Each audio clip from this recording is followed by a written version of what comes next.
niya yung harness ni Layla because ibang lugar possible below at likod niya.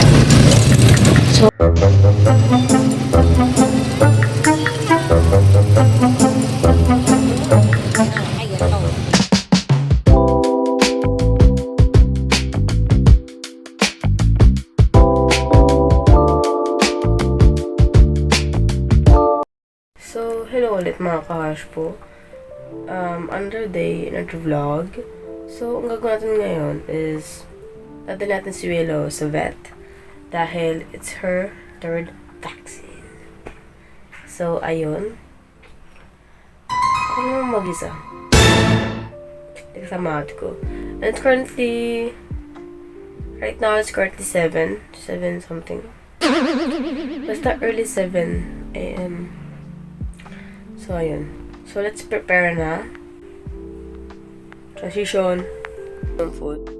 So, napigan to sa last vlog namin na pagkasama na namin yung food and yung water niya. So, let's go.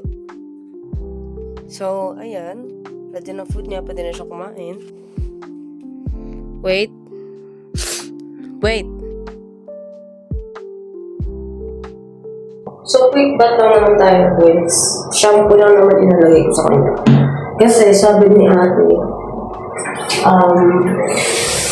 hindi to muna siya pwedeng maligo for a week after mag-vaccine. Kaya sabi na. Help me! Help me! Naisip na mag-ano lang. Shampoo. Ang lalagayan lang. Nandito yung literal na brand.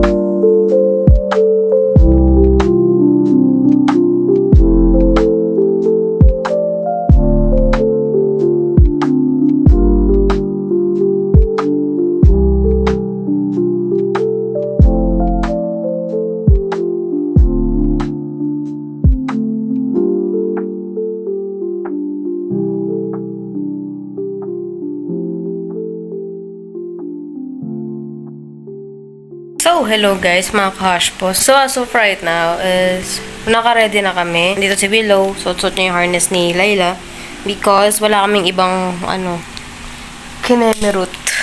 Kinakagat niya, syempre. Ang luwag ka mo sa kanya, alam nyo ba? Like, ate, pakita mo nga sa kanila. Be, pakita mo be. Diyos ko, tingnan namin kung pwede kami mag-walk-in sa pa-vaccine or papaschedule pa. Pero yun. See ya. Watch. SpongeBob looking like your office. Where's anything?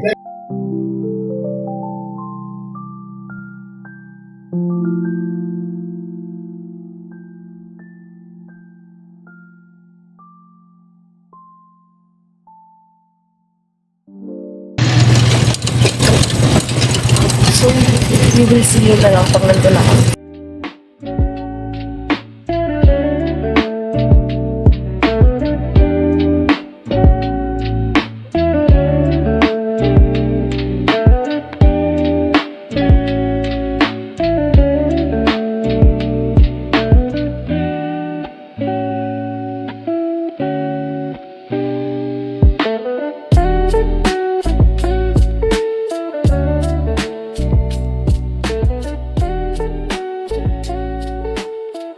So guys, unfortunately, sarado na yung pupuntahan namin na vaccine or yung vet na meron dito sa place namin, sa lugar namin.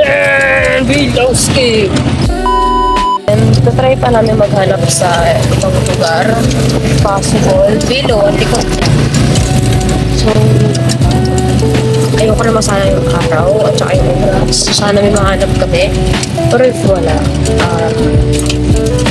hanap na lang sa iba. Again.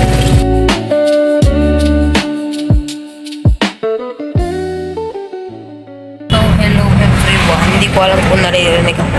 Pero nakahanap na kami ng vet para ay mapabaksin si Willow. Pero hindi pa namin sure kung papabaksin kasi tanong pa namin magkano. Ang tagal kayo sa kanila nag-aantay. Nag-aalanganin. Kasi mainit. Inaantay ko. Inaantay namin. May iba rin mga doggies na nag-aantay. Nag-aalanganin na kasi mainit. Baka may stroke ang bata. May puro wipes na gusto ko. Baka mainit.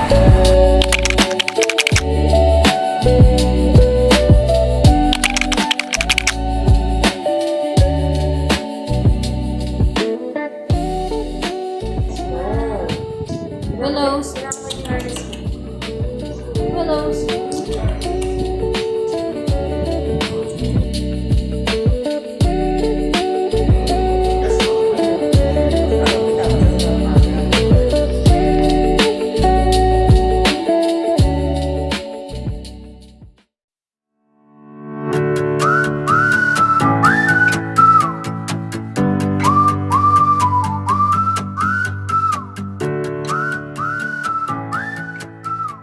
Stop yun. Stop. Stop leaking.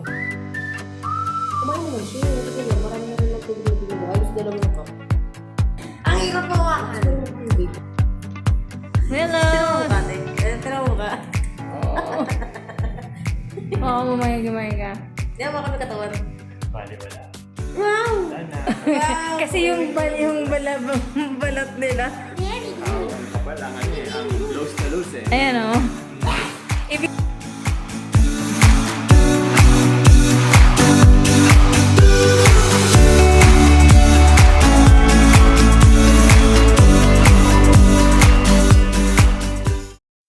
Guys, ang gulo ng buko, diba? Ang dami nangyari. So, basically to sum it up, na-vaccine na si Willow. And actually, it's 8 na. Dapat kanina pa siya kumain. Dami lang nangyari sa bahay. Ito ang update sa kanya, nakabalabal ulit. So, pakain natin siya. So guys, that is all for today. See you next time sa next vlog. And I hope you enjoy this vlog. And don't forget to like, share, and subscribe. Bye-bye! Boop! Oy! Boop ka boop! Ano ko muna eh? Boop ka boop boop!